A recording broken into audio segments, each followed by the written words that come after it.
A dramatic twist is unfolding in the Middle East, and let me tell you, it could reshape the entire future of Gaza. French President Mr. Emmanuel Macron is quietly working on a plan that would end Israel's direct control of Gaza once the war is over. His idea? His idea is to bring in international peacekeeping force under the United Nations. Well, this particular force would replace Israeli troops, disarm Hamas, and start rebuilding Gaza. Bold? Absolutely. Risky? Even more. Now, Macron isn't doing this alone, by the way. He's reaching out to the Arab nations, countries like Egypt, Jordan, Qatar, and even Saudi Arabia, to get them on board. Why? Because without Arabs' backing, no international mission in Gaza can actually succeed. Macron knows this. He also knows that Israel's Prime Minister, Mr. Benjamin Netanyahu, and United States President, Mr. Donald Trump, he won't like this even a bit. But here's a shocker. 10 countries have already recognized Palestine in recent weeks. That's a historic diplomatic shift, by the way. Slowly, the global tide seems to be turning, and Macron, well, he's just trying to ride that wave. By positioning France as the leader of this new initiative, he is not only challenging Israel, but also America's dominance in that particular region.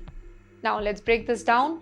For decades, Gaza has been seen as a heart of a conflict. Well, Israel insists on controlling it for security reasons, while Palestinians, they see it as their land under siege.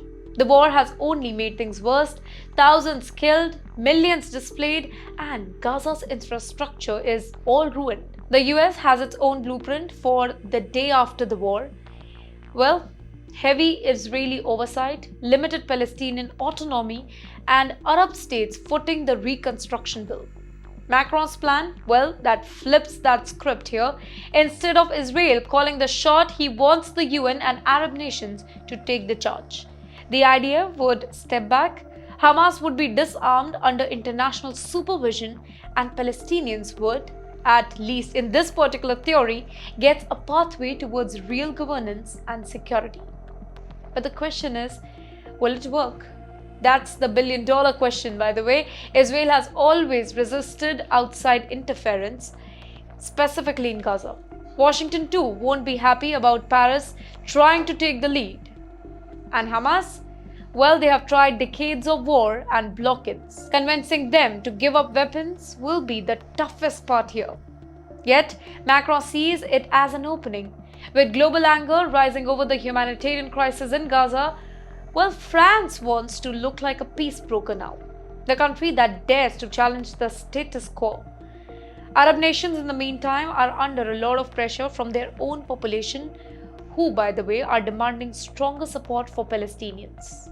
A UN force would give them a middle ground here, helping Palestinians without directly fighting Israel. So, here's the bigger picture.